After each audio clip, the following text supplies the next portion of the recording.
Hi there. Welcome to the Hobbyist. I'm Sarah. I would like to welcome you to my channel. I'm excited to be here. I have way more hobbies than could fit in my introduction. So I think I'm going with the name The Hobbyist just because I like to learn new things too. I like to start new hobbies all the time. So you never know what you might see on here. But some of my most prevalent hobbies and ones that are most consistent are reading and knitting, gardening, cooking. So you may see a lot of those kind of sprinkled within. I do have 3 doodles, 2 golden doodles and 1 Bernice doodle, and a husband. So you might see them kind of sprinkled in here and there too, or hear them in the background, especially right now. We both have COVID. Well, I think I have COVID. My husband does, and he's been home for a week, and then yesterday, well, a couple days, I started getting a sore throat. But I primarily work from home, so I don't know that I'll get tested, because I'll just quarantine regardless of whether or not I have it, and I'm sick either way, I guess. So sorry if you hear noises in the background. My husband ran to the grocery store real quick this morning, and so the dogs are here with me, and they're going in and out of the doggy door. There might be crying, there might be barking, you never know with this lot. So we'll see how it goes. But since we're all here at home right now, it is what it is, and I'm just going to record regardless. So my primary hobby that will probably be the focus of my channel is reading. So we're going to start with that and do the Booktube Newbie Challenge, or book or tag, or whatever you call it. So bear with me. I do think that being under the weather is just not a good time to start this, but I've been meaning to do it, and I want to do it, and I made the commitment, and regardless if I'm sick or not, we're doing it. So here we are. Okay, so question number 1 is, why did you start this channel? And I have to admit, it's for selfish reasons. I don't have a lot of friends that read a lot of books or read books. Yeah, just a lot of books in general. So we don't talk, I don't have anybody to talk with about those books. So I'm bringing you into the loop. We're going to talk about books, and I'm excited to have the community of you out there to talk about books with. Doggy door. Next question was, what are some fun and unique things you can bring to Booktube? You know what I don't see a lot of, and maybe I need to search a little better for it, but I would like to do some type of read along. So I don't know if that would be like announcing that I'm going to be reading a book, and then we do a video that's like initial thoughts, and then a midway point, or at the point of the plot twist, and then final thoughts, or if I did that as one whole like video vlog, where you could then pause it and add the video to your watch later and come back when you reach that point in the book. I'm not quite sure how to accomplish this. So if you have any thoughts about how you would like to see that done, or if you would like to see that done, please leave comments below, because that's what I'd really like to gear towards, because I want the conversation about the books, and I want somebody to talk with about the big plot reveal and whatnot, and not necessarily just wrap-ups, although I love wrap-ups. But I also want to have that conversation about, oh my gosh, can you just believe what happened, and that type of thing. So that discussion. So let me know your thoughts on that. And what are you most excited about for this new channel? And it is the community, the talking about books, having somebody to discuss that with. So that's really exciting to me. Why do you love reading? I think it's a part of the being able to escape into another world, another realm, another life, and just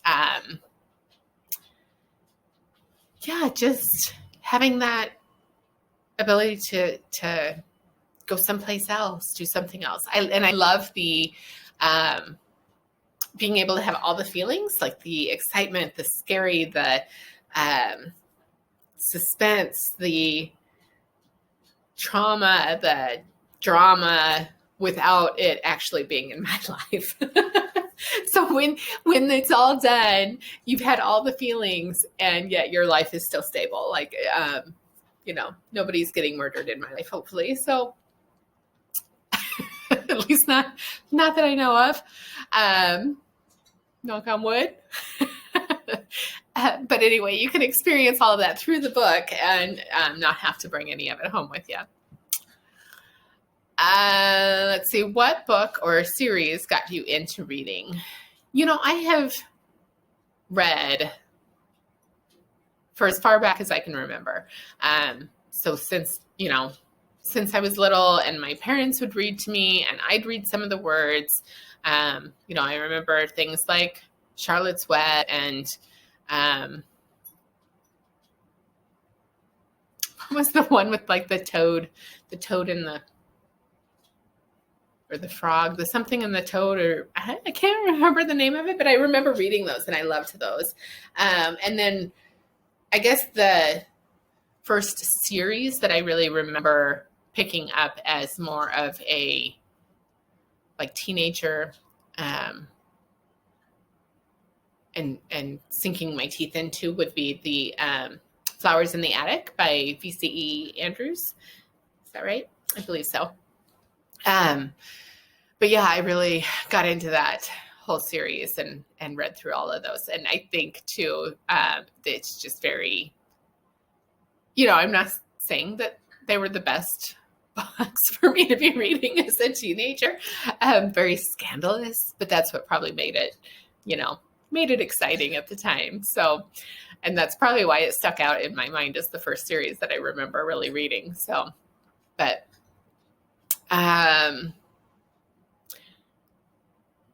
I think I am on track. I thought I skipped a question, but I'm on track. What questions would you ask your favorite booktubers?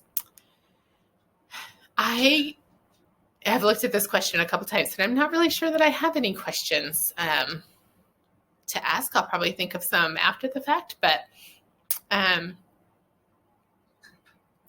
don't know. What challenges do you think starting a booktube channel will be the hardest to overcome? And,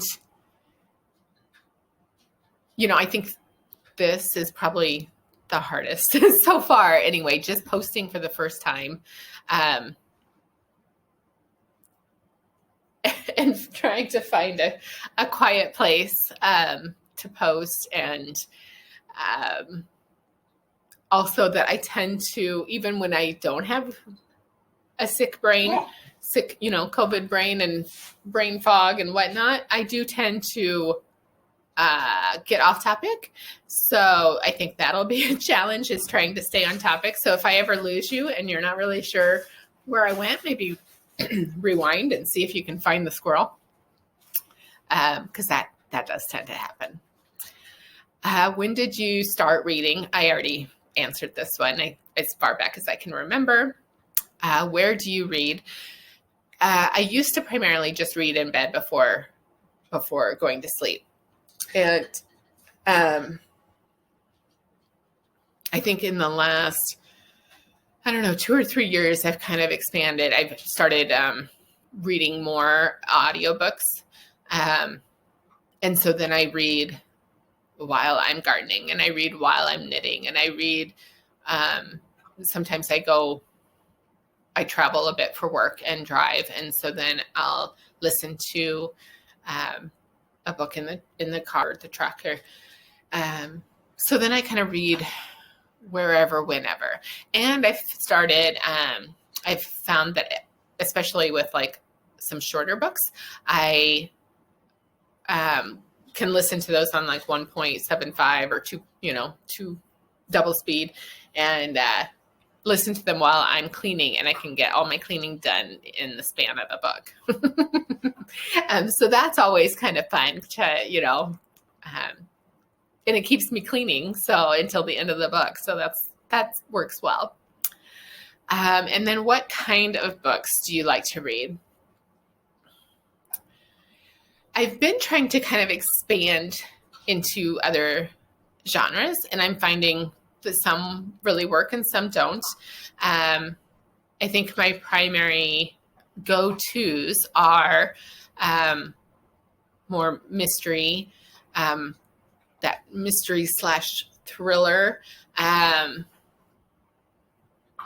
like some suspense, but not so much suspense that it gives me anxiety. I don't need more anxiety in my life. So I really like ones where the crime's already happened and you're trying to figure out who done it. So the whodunit types of books are favorites. But then I find that if I read too many of those, I don't find them as exciting. So as like a palate cleanser, I will often read kind of a contemporary or contemporary romance, or historical fiction. And, recently I put together my favorite books of 2021, and I was really surprised how many of them weren't the mystery / thriller type of books. So apparently the breaking out into other genres is working for me. Some areas where I've struggled finding books that I like in different genres are the poetry collections. I find that these are really hit or miss for me. Either I really love them and they really resonate with me, or I don't really get it. And I think it's that I'm not finding a rhythm. I know that, not all poems rhyme and that whatnot, but I can't necessarily, it seems to have a flow, and sometimes I can't get that flow. So maybe I need to listen to those on audiobook, and I do better with those. Still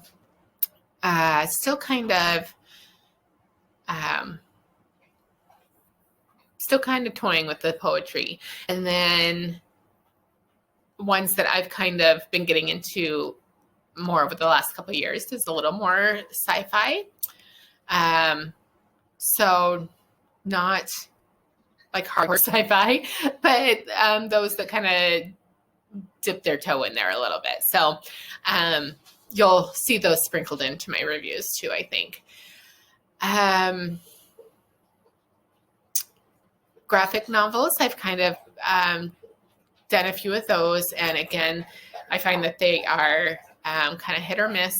Sorry, my dog is getting a drink, and so you probably hear it in the background. It is what it is. So yeah, I'm kind of loving the sprinklings of this or that, and it really helps mix things up and keep things fresh, I think, because then I can always go back to my thrillers and suspense and whodunits, and but they are definitely my go-tos. And then what does your book collection look like? I don't own a lot of books. I probably own more than I think I do. My bookshelves aren't full. I have some books, and then I have trinkets and plants and everything kind of sprinkled in here and there. There's some here behind me. And they're not full. I do also have books on my e-reader, and that is something that I haven't used a lot in the past, but I am trying to use more because I find that I can often get good deals on ebooks. Sorry, dog hit the table. But yeah, so I can get better deals on ebooks, and also books like through NetGalley are in ebook form usually. So I'm trying to use my e-reader a little more. But I love physical copy, and I utilize my library a lot. So often you'll probably see that I'm not holding up a book because, and I'll put a picture in if I have a book to recommend or show a review of. But it's because I've had to return it to the library. So I am. Oh, and also I was going to say about my collection is that I don't tend to reread books. So a lot of times I don't buy books because I'll just read it the one time. I've also found, let me know if any of you experience this, because I find that if I buy a book, I really want it to be good. And so then I build up the hype in my mind about, oh, it's going to be so good. It's going to be so good. And I postpone reading it. So, then when I finally read it, it doesn't seem as good as if I would have just gotten it from the library. I don't know if that makes sense, but, let me know if that happens to any of you, because it seems that is, often the case for me. So I don't usually buy books unless it's from a author that I know that I'll love, or somebody really highly recommended that I trust, and has similar reading styles to me and whatnot. But yeah, let me know if that's something that you struggle with. It's kind of a funny thing to say, I think, but I'm just not a big book shelver. And quite honestly, that's one more thing that you have to dust around then. So, life, whatever, it is what it is. So anyway, I will post these questions below. I'd love to hear your